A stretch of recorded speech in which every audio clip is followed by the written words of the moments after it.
peut-être, si monsieur. Bon, alors d'abord, bonjour à tous. Je m'appelle Serge Martin, je suis donc un des survivants du massacre de Maillé. J'avais à l'époque 10 ans. Alors je pense qu'il y a des choses que vous voulez apprendre, que vous voulez savoir. Alors surtout, n'hésitez pas, je répondrai à vos questions.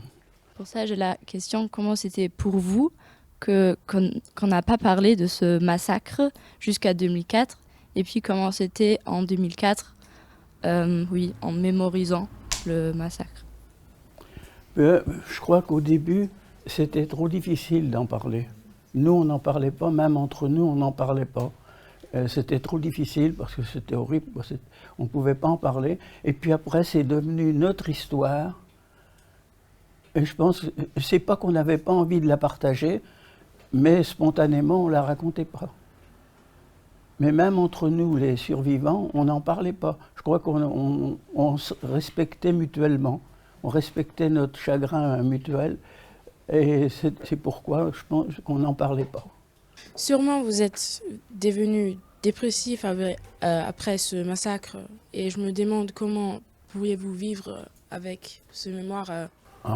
Non, je ne suis pas devenu dépressif. Après, je n'ai jamais été dépressif. Mais c'est pas facile à vivre. C'est très dur à vivre. On vit, même si on fait semblant de vivre normalement, on vit avec ce souvenir et on ne vit pas comme tout le monde. Donc vous avez dit que vous faites ça presque tous les jours de parler aux jeunes. Ça doit être un peu fatigant, non, au bout d'un moment, parce que tout le monde pose les mêmes questions. Enfin, c'est bien, c'est super d'en parler, mais pour vous, ça doit être fatigant, je pense. Non, ça ne me gêne pas. Ça me gêne pas, non. Ben, il faut que je le fasse. Vous avez le droit de savoir. Et si c'est pas nous qui parlons, vous ne saurez jamais. Donc, je me suis fait une idée. Bon, même si c'est difficile, bon, c'est douloureux, quoi, parce que c'est quand même des moments douloureux qu'on remémore tous les jours. Mais bon, je me suis fait une idée qu'il fallait que je fasse. Et puis en plus, ce qui me conforte un petit peu dans cet esprit-là, c'est qu'en parlant, on rend hommage aux victimes. Et ça, c'est important aussi pour moi. Y a-t-il un partenariat entre Maillé et une commune allemande? Pas pour l'instant, non. Et avez-vous déjà pensé à établir un partenariat avec une commune allemande? Je dis pas pour l'instant. C'est pas facile. Parce qu'il n'y aurait pas grand monde. Je crois qu'il faut laisser passer à peu près notre génération pour ça. Parce que je crois que les gens ne sont pas prêts. Moi, à la limite, je serais prêt, mais les gens ne sont pas prêts encore. Est-ce qu'on a déjà réfléchi, par exemple, à mettre Maillé dans les livres d'histoire à l'école, dans les livres scolaires? Ce serait une bonne chose. Mais malheureusement, c'est encore très très peu, c'est limité. Wenn ich an Monsieur Martins Position gewesen wäre, ich weiß nicht, ob ich so richtig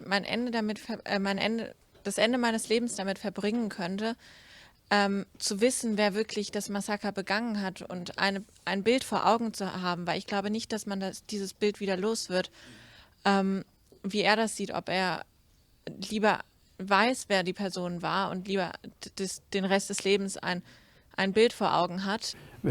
C'est vrai que c'est pas facile, rien qu'en photo, parce que je me suis trouvé à aller dans les locaux de la police criminelle allemande et on m'a montré c'est pourquoi je sais que c'était jeunes qui avaient 16, 17, 18 ans, parce qu'on m'a montré des prénoms et des dates de naissance. On ne m'a pas donné de nom parce qu'il y avait l'enquête en cours, donc c'est le secret de l'instruction.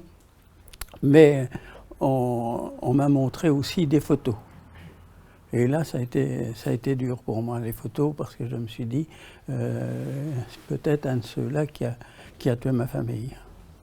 Ma question, c'était comment c'est maintenant pour vous ici en Allemagne?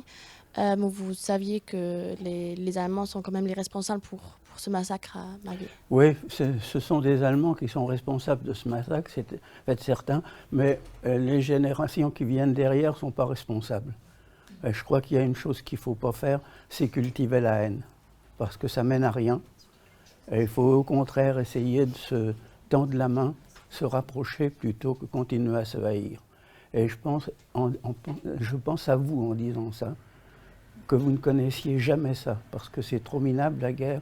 Alors moi, je vous souhaite de tout mon cœur de jamais connaître la guerre. Merci d'être venu, merci d'avoir témoigné. Je crois que c'était pour nous tous vraiment une leçon d'histoire sur l'importance du souvenir. Merci.